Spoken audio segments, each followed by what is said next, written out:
Traders, this is Cousin Benny coming to you from theclosingprint.com on March the 18th, 2018. In this edition of your weekend video newsletter, we'll talk about the indices, all of which moved lower with the exception of Europe and Asia. We have mixed market signals, so that's issuing some caution again this week. The bond stock ratio is flat, junk is neutral to slightly bearish, but the Dow Composite is neutral to slightly bullish, rising on Friday. Institutional sentiment is trending more bullish than bearish, so that's a mixed signal as well.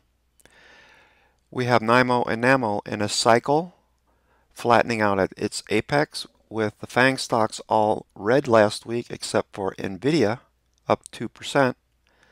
PREV IYR the oscillator is bullish to bearish on a tepid buy signal. It's been going back and forth last week, issuing some caution there.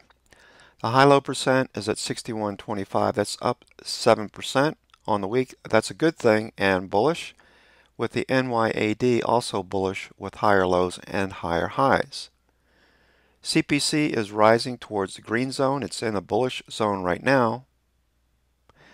And VIX is at 1580, dropping below its 50-period moving average last week. It looks like it's going to continue to fade, with VIX VXV dropping as well.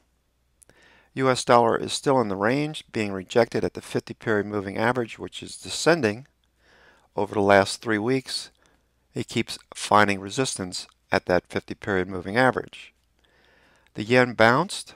It is at highs not seen since October 2016, and the Nikkei is slightly flat to higher. Bond yields are all flat at highs or moving sideways. AGG TLT, with the latter rejected at the 50-period moving average but bullish last week. Junk, as we mentioned, was flat with the 50-period moving average fading overhead. The German Bund is down 20 basis points over the last 5 weeks, and that's been good generally for EWG, which is flat to slightly bullish. Gold is under the 50-period moving average, copper is flat and fading, and West Texas Intermediate crude and Brent crude has been in a 5-week range with a flat SOTMA. Note OIH was strong last week on Thursday and Friday. Sectors have mostly moved to reds and oranges, so that's something to be aware of and issuing a word of caution. With REITs and real estate the strongest, with some tech also pretty strong last week. XLP XLY ratio is still dropping, so that's slightly bullish for the markets. International markets are mostly yellow and oranges, with Japan, China, and South Korea flat to slightly higher. We'll look at these IBD 50 names and some of these XII ARCA institutional index names that are showing relative strength. In addition, Bukowski has 4 or 5 red with a CPI signal green since March the 2nd at 81%. It was at 100% last week, so that's tapered off a bit.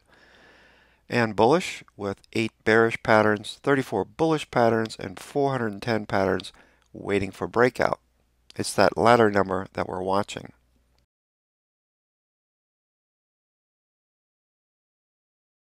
Here are the spiders, not making much progress last week, fading each day at the high of the day.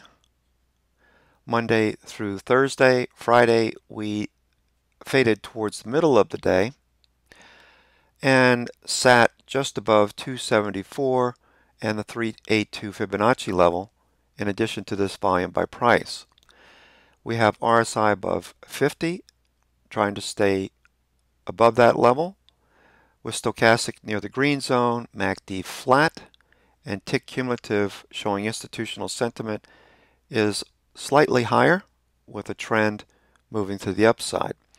So we do have mixed signals here with a slight bias again in the bullish direction. We have less resistance overhead and more support below. So that's more bullish than bearish on this particular chart. Shorter time frames, watch the 60-minute. The weekly looks a little bit better. As we can see, with RSI above 50, but it is pointing lower. I'm anticipating that the moving averages, aside from this volatility, will continue to start moving higher again, and it's holding this trend line since 2016. In addition, Orinco gave us one more white brick, so with Copac moving higher, the cycle is moving to the upside, but again, we are seeing mixed signals, so a word of caution is warranted. Checking the NASDAQ ARUN indicator, we've been on a buy signal since ARUN down crossed through 50 and moved lower over 3 weeks ago, and NASDAQ bounced off of its rising 50-period moving average. Both the 50 and the 200 are still rising. We did see above average volume to the downside with some distribution days. However, if we review IBD's industry subgroup rankings, we can see 7 of the top 10 candidates, which have been moving higher over the last 6 weeks, the previous 3 weeks, and current week, were all from computer-related industry groups. So this is a good thing if that continues to stay strong. So keep an eye on the NASDAQ. This is more bullish than bearish as we faded, but we didn't drop back to the 50 period. There's always a possibility of doing that. But with ARUN in its present configuration, ARUN up would have to start dropping through 70 precipitously to give us a bearish signal. In addition, ARUN down would have to turn back up and cross through 50. Of course, this is a lagging indicator, but something that we watch for longer term trends. The Qs, 60-minute chart, price action remains below its descending 9 and 20 EMA. We want to see that get back above the 9 and 20 if we are bullish, and stay below if we are bearish. If for some reason this starts to show weakness first thing, we do have support levels down here at 169.50, give or take. With tick cumulative rising, showing institutional sentiment is more bullish than bearish, as they're buying more stocks on the uptick than they're selling on the downtick when this indicator rises. IWM, the Russell 2000 small caps, did fare better on Friday than the other indices, rising on Friday, pushing off of its rising 9 EMA. It's above areas of support with RSI rising. This looks like it could push higher if IWM starts to move higher this week. That would be an indication of risk-on appetite for traders, with above average volume showing up on Friday. MACD's above its signal line, stochastic near the green zone, and Copac still moving higher. Generally speaking, this is more bullish than bearish going into the week for small caps. The Dow Composite did move higher as well. The importance here is the composite reflects Dow theory in that it's 65 stocks in the transports, industrials, and utilities group. When that's rising, that tends to be bullish for the market over the intermediate and long term, and something we'll keep an eye on. It is in the upper part of its Bollinger Bands, so that's more bullish than bearish with RSI rising. Here is the NYSE 2000 stocks, a broader measure of market participation. RSI oscillating along 50, prices right inside of the upper part of this volume by price range, generally more bullish than bearish, putting in higher lows, lower highs. We need to see that bounce this week.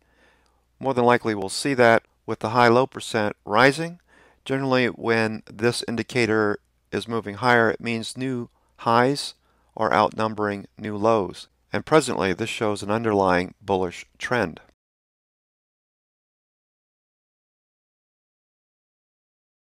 Breadth indicators are flat, with the NAMO McClellan oscillator for the NASDAQ flattening out at a high, with the signal still being bullish on a cumulative basis. NYMO gives a similar indication with the moving averages flattening out. We need to keep an eye on this one with the cumulative signal still bullish as NYSE continues to rise. Breadth is still bullish, putting in higher lows. We need to see a higher high this week. Volatility has remained high for the past 6 weeks. Generally, this is more bullish than bearish if this continues to drop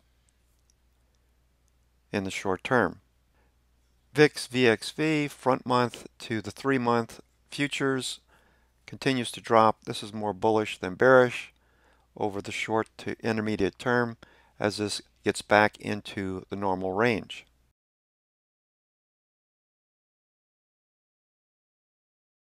Here is the bond stock ratio, the UST 10-year to the S&P 500. It continues to drop, however, it is flattening out, which could signal a bullish turn for bonds in the short term. In addition to junk bonds, which have been flat to slightly bullish, holding below all of this volume by price, and the 50-period moving average overhead. RSI has been oscillating along 50, looking for a bullish turn this week. That would be an indication that we could see a return to higher highs. Also, TLT got rejected near the 50-period moving average last week. It's coming back to its rising moving averages and could see a bounce. We did see bullish activity towards the lows with stochastics overbought and MACD above its signal line. Look for TLT to potentially bounce and then move back to the 50 period and test that once again, especially if the bond stock ratio starts to show a bullish turn for bonds this week.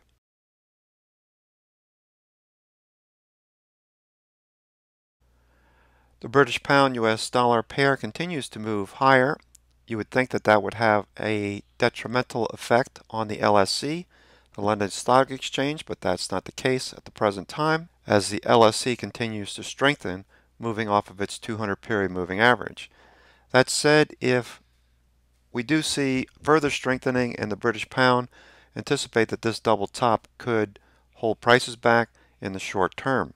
With the same mindset, the yen was moving higher along its rising 9 and 20 EMA, levels we haven't seen for over 18 months. And if that continues, I would think it would have a detrimental effect on the Nikkei, which is basically flat above its flattening 200-period moving average. So be aware of that if you're trading the Nikkei and the Asian markets in general. The same thoughts go for the US dollar, which has been in a sideways range since late January, remaining below this 91 level pivot that we saw back in September 2017.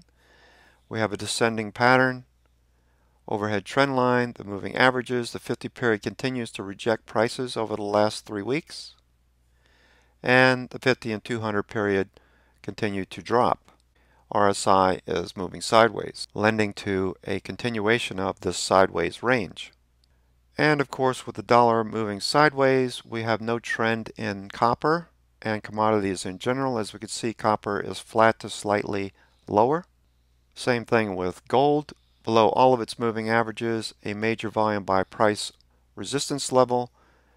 Could be that we're going to head back to support, test this particular low at 1300, and this volume by price band congestion zone.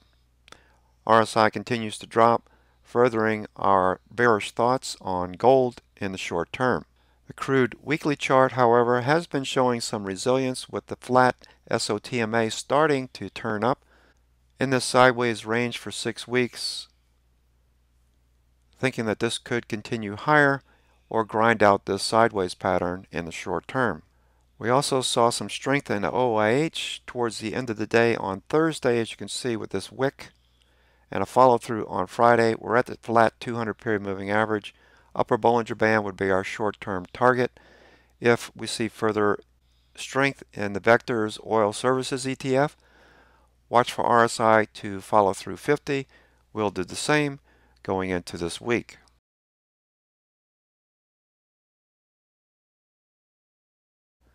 Sectors have moved to yellows and oranges for the most part, so we need to keep an eye on developments in this direction. We're starting to rotate towards a bearish look, so this is another one of those mixed signals. Watch for the strength that we saw last week in real estate and REITs in particular. There was some strength also in technology.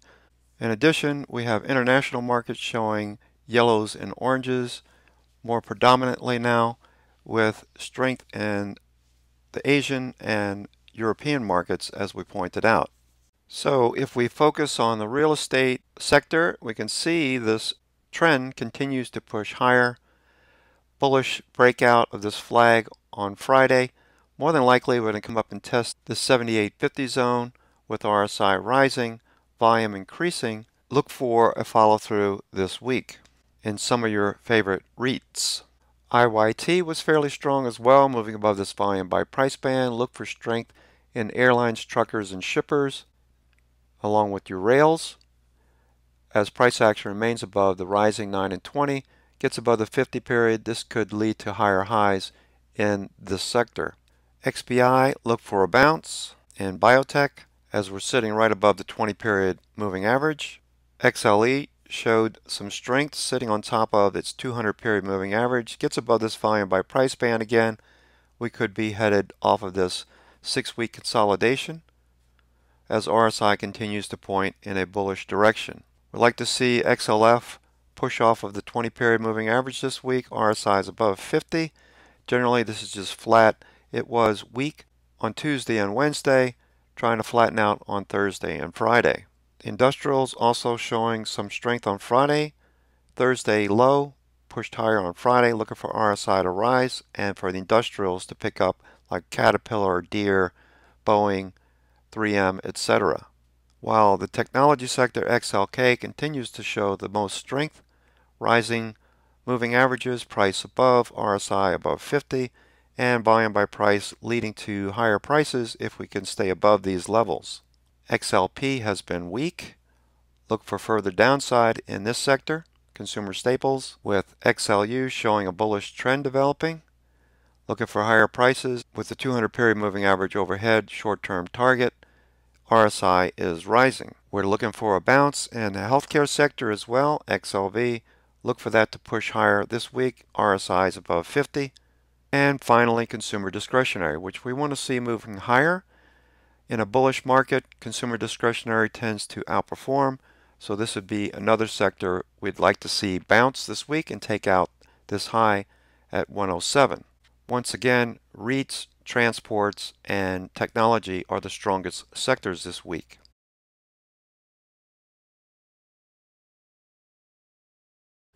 TD Ameritrade is something that we're watching this week for a push off of the rising 9 EMA into an area of no overhead supply. RSI is fairly strong. Into the last earnings period, we saw prices rising generally after pushing off the 9 and 20 EMA. Into earnings this last period here on the 22nd of January. Look for higher prices on many of the broker dealers and for XLF to continue to move higher as well. MACD is above its signal line, and we saw higher volume last week. Note EPS change and sales have also been climbing above 30%, which is a threshold we'd like to keep an eye on, with profit margins at 40%. Use your trade of the day setup for entries, exits, and stops on Ameritrade. Copart, special consumer services, they salvage damaged automobiles, etc. Moving higher post earnings, continues to show bullish patterns. Look for a breakout this week. Use your trade of the day setup for entries, exits, and stops as it moves into an area of no overhead supply. 52-week highs tend to perpetuate and lead to higher prices. Above average volume, MACD is above its signal line and rising, with earnings, sales, and profit margins all looking bullish. E-Trade Financial, another broker dealer that looks good. We have earnings and sales that look good with a good profit margin at 45.19. Flagging out at 57. Gets above this volume by price band, above 58, should break out. Use your trade of the day setup for entries, exits, and stops. MACD looks very bullish. Above its signal line, volume shows institutions are involved, and all the moving averages are moving higher. So this one looks pretty bullish. Use your trade of the day setup for entries, exits, and stops. Edwards Life Sciences in the XLB sector, you know that we want to see that bounce. Generally, this one's looking pretty good. This is the vertical line is the preceding earnings. Note that price action rallied into earnings. In this case, we have earnings the third week of April. Looking for price action to continue to move higher along this rising 9 and 20 EMA. RSI is showing muscle. Volume shows institutions have been buying. MACD is somewhat flat to slightly bullish. Use your trade of the day setup for entries, exits, and stops. Canadian Goose, a new name on the IBD 50. It IPO'd in March of 2017. Note that in previous earnings, the vertical lines, that prices generally moved higher. Right now we're breaking above volume by price bands. RSI is rising. If price action gets above 36, more than likely we're going to be looking at 52-week highs going into earnings in the latter part of May. With a decent profit margin, earnings per share, quarter-to-quarter change, and sales growth. MACD's crossing, volumes increasing. Most likely this one's going to follow through on Monday, Tuesday. So look for strength in Goose and use your trade of the day setup for entries, exits, and stops. Also keep an eye on Bollinger Bands as they appear to be opening up. This one could be leading to higher prices very quickly if RSI is any indication. So Goose is probably one of my favorite setups for the week ahead. Home builders have been showing strength lately. Following through after a test of the 200 period moving average is LGI Homes. Home construction. We faded on Wednesday, Thursday. Friday, buyers stepped up at the 9 and 20, which appears to be turning. Watch for RSI to rise. Volume by price support gets back above this level. We could see a test of this recent high at 67.60. Some nice looking numbers on earnings per share quarter over quarter and sales at 71%. In addition, profit margins could be better, but it is a home builder, so 9%, 10% is not unusual. It's an IBD 50 name, so you know that the fundamentals look good. Volume spiked on Friday. MACD is above its signal line. Looking for a follow through. Use your trade of the day setup for entries, exits, and stops, or an add if you started this one last week on the breakout, which we did. Holding those levels, didn't take out our stops for the week. Looking for prices to move back to the upside in the short term. MasterCard looking for higher prices as payment processors continue to show bullish follow through. RSI is rising. 9 and 20 slope and EMAs are moving higher as well. Prices above. Moving above volume by price bands. Volume increasing, showing institutions are involved. We just like to see more follow through on MACD and momentum to pick up on the bullish side in the short term. We're looking for PayPal to follow through as well. We saw buyers step up Thursday and Friday at the low of the day above that 82 level. Look for a test of the high last week on Thursday. If we take that out, then we have potential for the 86 zone in the short term as RSI is above 50 and MACD is above its signal line. With most of these payment processors doing fairly well, here's Visa. Note the relative strength to the S&P 500 and the upper panel. It's pegged at the highs. Look at the trend, looking very good. Electronic payments is the future. Most likely they're going to just see higher prices on these stocks over the long haul. The same can be said about Square, which is flagging above this volume by price band, no overhead supply. SOTMA is about a 40 to 45 degree angle. That's bullish. Look for it to fade sideways or take off this week. Doesn't have earnings again until May. Good earnings per share change quarter to quarter and sales of 36%. Look for this to move higher. Volume shows that institutions are involved. MACD is above its signal line. And as we mentioned, payment processors are looking fairly bullish. Just look for XLF to perform this week as financials need to be moving together with all of these payment processors. Do note also that Square has a tendency to rise into earnings, the vertical lines being the previous two earnings periods. Here's some additional stocks. Abbott Labs is one that we identified on the February 9th low when we reversed. Price action moving higher. RSI Relative strength to the S&P 500 was rising and making new highs. We did note that when RSI had been previously oversold to this degree, that price action tended to follow through. That's the case. Looking for this flag to break higher as strength of the S&P 500 still remains very strong. Caterpillar is another name that is remaining above these pivot levels, trying to push off and get above the 50 period. Relative strength of the S&P 500 has been trending. It moved sideways and now is starting to turn back up. RSI is rising through 50. So we're watching for Caterpillar and XLI, the industrial sector, to continue to outperform this week, going into the last couple of weeks of March. CNC is a trade that we took on Wednesday, looking for a follow-through. This next week, we did have some sellers step up on Thursday and Friday. RSI, relative strength to the S&P 500, continues to ramp higher. So we're looking for follow-through with RSI rising. With strength in this sector last week, CNQ, Canadian Natural Resources, put in a double bottom, holding some of these pivots that we saw back in August of 2017. Relative strength of the S&P 500 is turning up. With RSI moving higher, more than likely this is going to continue higher back to the 200 period moving average. Do note we have the 50 period turning down, headed for the 200, a bearish cross. In the short term, we're looking for 32, as this looks like it's going to continue to bounce. E is an energy integrated oil and gas name that we're watching. Bollinger Bands are opening up, and if you watch the TTM squeeze, this one's about to trigger. If it pushes just a bit higher, this will trigger along. Looking for a follow-through with a target at around 37.50 in the short term. RSI is rising through 50. MACD is above its signal line. UPS also showed up on a Bollinger Band TTM scan squeeze. This one looks like it's going to trigger.